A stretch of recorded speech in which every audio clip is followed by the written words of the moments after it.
In the dystopian action film Dredd, we follow judges Dredd and Anderson as they police Megacity 1. Judges are extensions of the law, judge, jury, and executioner combined. We join them on a raid of a 200-floor complex, headquarters of drug kingpin Mama. The standout feature of the film is the portrayal of the drug slow-mo, which enhances the brain activity of its user to let them perceive time at 100 times the normal rate.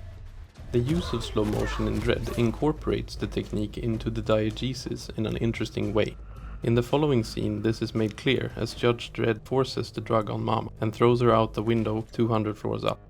Slow motion is produced by filming events at high frames per second and then projecting them at half or less of those frames, normally a technique that is used to emphasize an element or calm down a chaotic scene long enough for viewers to follow the action. In Dredd, slow motion is not merely a film technique, but a mirror of what the film's characters are experiencing. What would normally be over in a few seconds takes almost 3 minutes of screen time.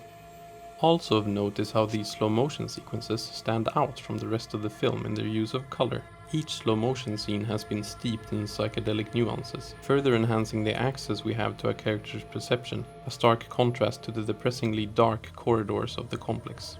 The sequences exist on a gradient between perceptual and mental subjectivity, as we witness the fall with Mama's eyes, but in the same frame rate and with the same color distortions as her altered mental state.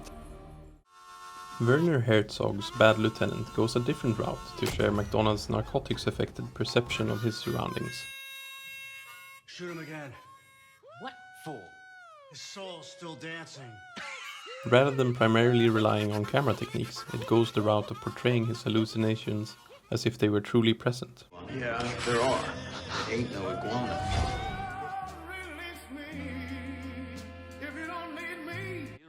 In Gilliam's psychedelic and occasionally psychotic road trip movie, based on Hunter S. Thompson's book, they take this approach even further. Unlike Dredd, the unhinged mind of our main character is shown in ways that do not remain very similar. There I was. Mother of God. There I am. Namely, a cameo by Thompson. The camera techniques of jump cuts and tilted or Dutch angles are also used, but rely on cinema conventions for their ability to show the character's mental state. On the opposite end, Limitless is not dealing with a mind racked by drugs, rather one that has been enhanced extensively by narcotics.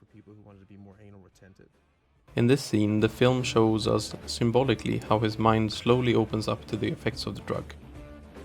This technique of superimposing text on the shot is more symbolic in nature, rather than directly representing the perception of the character, turning the drip of letters on screen into a flood of words. In this scene of Lucy, Johansson's character has been under the influence of the drugs leaking into her system for a long time, and her mental state and abilities are ascending far beyond that of the average person. Her perception of time and space becomes omniscient, shown by the film as a time-lapse. The time-lapse attempts to reflect how time is no longer a linear obstacle to Lucy. This connection, however, is never made quite as clear as the one in Dredd, where technique and character subjectivity are seamlessly joined. By offering an insight into the altered state of Mama's mind, the technique of slow motion in Dredd provides a very similar example of mental subjectivity. The substance Mama considered an escape turned into a cruel joke as her death is drawn out long enough to contemplate it.